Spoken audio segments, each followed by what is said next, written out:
During the process of data servitization, you come to the situation that a price must be set for the data you are selling. But how to determine the price and how to maximize income? Let's first tackle the pricing and then go for the tiering strategy. Here are a few factors that determine the commercial value of your data. Your customers will look to gain an edge from your data. It needs to be either faster or more accurate than what they are using, or it must offer a unique insight previously unavailable to them. Customers should be able to convert the edge offered by your data into trading or investment profits, via a clear and straightforward monetization strategy. The more direct the connection between your data and a profitable trading strategy, the more valuable your data. The more unique your data, the more valuable it can be. Are there others who can replicate either the data you have or the signal you are likely to produce? Are other versions of your data available? Are there proxies that achieve the same purpose? If the answer to all these questions is no, then you are likely to have a very valuable data asset. What is often not yet understood is the tiering.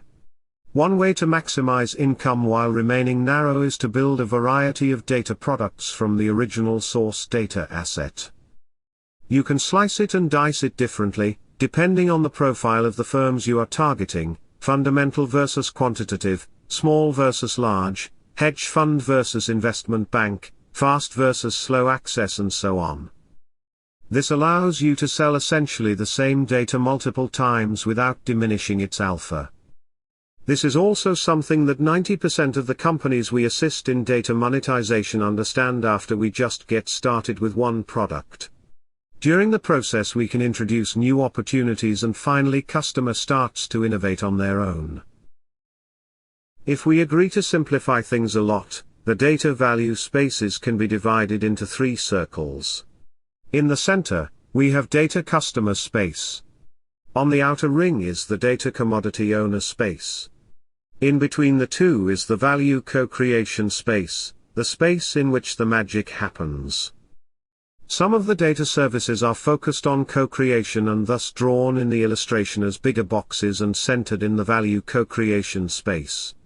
Example of such data service is visualized, dashboardish service in which data customer analyzes and shapes the data to fit for their needs as self-service. Data commodity owner's main task is to develop a service that enables needed data variations. Data streams box is the classical example of productized data offered via API.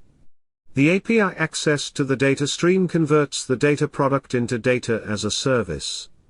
In other words, data is servitized.